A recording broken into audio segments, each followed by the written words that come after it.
Hi guys, welcome to Valencia for the rerun of round 8.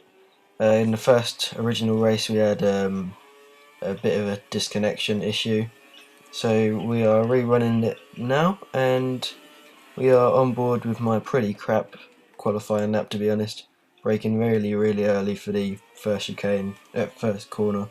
I kept out braking myself before, so I thought I'd brake really early just so I made sure I made it. I mean, it got me P2, but it was a pretty crap lap, but because it got me P2, I thought I'd chuck it in there. So yeah, it wasn't really a proper race, or it didn't feel like a proper race, as there's only 6 of us. I think there's only 12 people in the original race, and I think two or three of them have dropped out since. And then everyone else just couldn't make it, so there's only 6 of us in this race, unfortunately. So I'll just talk you through a lap of my bad qualifying. So running a bit wide there, and coming up to the end of the second sector now, using a bit of KERS and with the DRS open. And as you can see, I'm not that far off of Gunnar Gamble's pole lap actually. I'm only half a second off, despite how scruffy it was. I think even with a perfect lap I probably wouldn't have. I may have challenged for the pole, mate, but I was on primes and so was Gunnar Gamble, so probably could have gone a bit quicker if we needed to. But running quite wide there on the last corner, and just using the rest of my KERS and the DRS to come across the line in P2. And there's the quality results, so you can see for yourselves just how bad it was. I mean, there's only 4 people qualified of the 6, so yeah, P2 and joint best qualifying. Well, I didn't actually feel deserved as such, because I'm pretty sure I wouldn't have been that high up had there been a bigger grid. But now we're getting ready for the race, and into the car and onto the grid. So you've got Gunnar Gamble on pole there, on primes, me on primes, and my teammate on primes.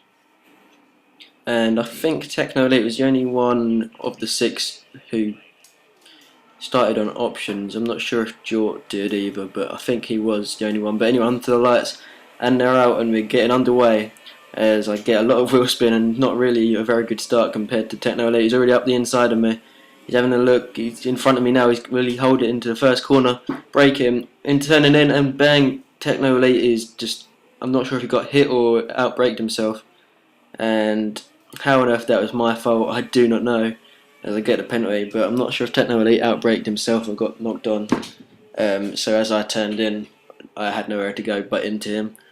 But I let him back through anyway, and resume in last, and with a 10-second penalty. But now on to the start of lap 3, and as we've seen quite a lot this season, my teammate graciously pulls over for me and gives me another position, so which I do appreciate. It saves me battling, but thanks Mentas for that anyway. So at two-thirds of the way around lap 3 now, and we caught Techno Elite and Jort, who are having a little battle, but Techno Elite gets all out of shape and loses it. I don't know if he lost his front wing, but he's spun into the wall, and that's gifted me P4. But on to lap 4 now, a little bit of a corner cut, and Jort spun into the wall as well. So that's gifted me P3, and I'm enjoying these places and picking them off easily. But on to lap 7, and Gunnar Gamble, the leader at the time, has destroyed his vehicle, so that is going to be pretty annoying, I would have thought, for Gunnar Gamble there, as that gifts me and everyone else a place. But now onto lap 8, and LNC pulled over there, and I wasn't sure if he had a problem or if he was gifting me the place, which it turns out he was, because he's right behind me still. And I wasn't really sure what to think of that. I wasn't too pleased with it, because I knew that LNC was a lot quicker than me, and I knew it was only going to be a matter of time before he overtook me. But as you see, I get run wide on the exit of that corner. LNC's getting a good run, getting in the slipstream. Will he make a move? He's just toying with me. And a bit of live commentary there as LNC does make the move. He dives down the inside, outbrakes himself, and so do I a little bit, but managed to get the cut back, and that's me back into the lead. So at the moment I'm just trying to defend for my life, although I know it's not going to last long, as I know LNC is just toying with me. As you see, I run quite deep into that corner and then get a bit of oversteer. Now LNC is going to get past already before the DRS, and he will have the DRS as well. So now it's just a matter of trying to stay on his tail as long as possible, maybe getting the DRS for the next lap, but running down towards the chicane now. Oh, please bin it. Please bin it. And you can hear from the tone of my voice there, I wasn't really too happy that he was messing around with me. I mean, I was happy just to strike it home and finish second. Although obviously I want to win, but I was happy just to strike it home and pick up the points, and I didn't really want to be battling LNC knowing that he was just pissing around. But yeah, I couldn't make his choice. I couldn't decide what he could do and can't do, so I'll let him do what he wants, obviously. But now LNC is going to have to DRS again. You just want to get in the bloody video, don't you? Cheeky fella. So you can see from my comment there that I've kind of just accepted that he is going to be pissing around, and I might as well make a little bit of a fight out of it and let him get his moment in the sun. So on to lap 10 now. I outbraked myself pretty shockingly there, as LNC manages just to ease past me there. But now on to lap 11, and you can see he's just letting me back through. And now basically he's just every lap he's just waiting for the DRS, pissing around with me. Gonna try and make the move, but I managed to hold it on the inside, squeeze him in a little bit, making him just back out of that move. Otherwise I knew he was going to get a penalty because he would have probably hit me. But then running wide again, that's not the best of exits, and LNC is probably going to get a run on me, even though I am using a bit of the curves. LNC kind of close enough to make a dive, but not close enough really to make a proper move, and I managed to secure the position for now, getting a bit of oversteer there but not too much. And now LNC is going to try and make a move into the last corner as he's having a look around the outside.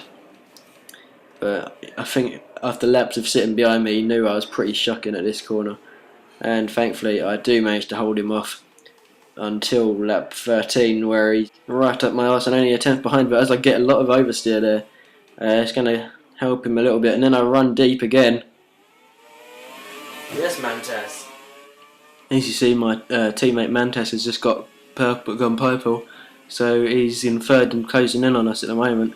But as LNC's gonna have had DRS, I don't think he used it, and he's just going to defend on the inside. And we both go a bit deep, but LNC goes a bit deeper. I give him a little bump and cut the corner a tad, but now LNC's gone defensive again, and I go round the outside. Can I hang it out there? Can I stick it? Yes, I can.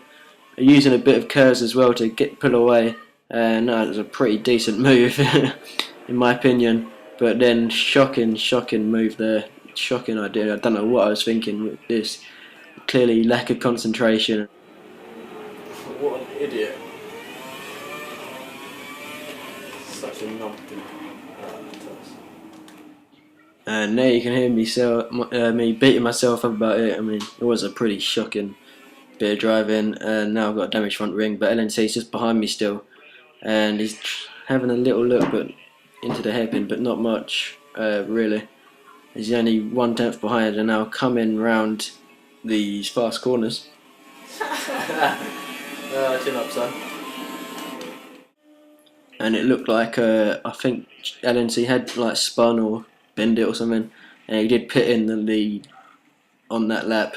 I think I went another lap or two longer just to see. I knew I'd have to react to it, but I wanted to see if he was making inroads straight away, and he was, so I pitted. But on to lap 20 now. This is the next time we actually saw each other on track, and he's having a look around the outside. LNC actually finally managed to get past Mantas as he came out behind him in the pits. But now he's caught up and he's having a move down the inside. He brakes, he managed to slow it down this time, and he's taken the lead. There's nothing I can do to come back at him. But on to lap 21 now, coming round the hairpin, and LNC seems to pull over, and I get a massive bit of oversteer, luckily not putting it into the wall. And LNC again, annoyingly, is pulling over to let me through. So it's just another matter of holding on, as we're on to lap 24 or 29 now, so only 5 laps left.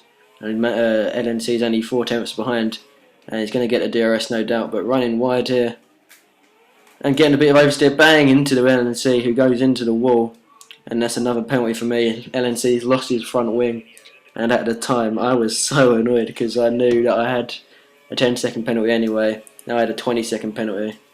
I knew LNC would have to pit again, and that probably cost him about 30 seconds getting back to the pits and pitting. So I knew he'd come out around about where Mantas was. But I was really pissed off because it was turning into quite a decent battle, although I knew he was going to be quicker than me and probably beat me because of my penalty originally. But there you see me giving the pace back and eventually getting back past. And that led to an easy stroll back to the finish line and to get my second win of my career, although it didn't really feel deserved. I mean, if it was a full grid, I'm sure I wouldn't have won. And if Gunner Gamble didn't crash, I'm sure LNC would have beaten me, and probably Gunner Gamble as well. But there's the results. Mantas getting second, his first podium, and Mercedes 1-2. But thanks anyway, guys, and we'll see you next week for Singapore. Bye.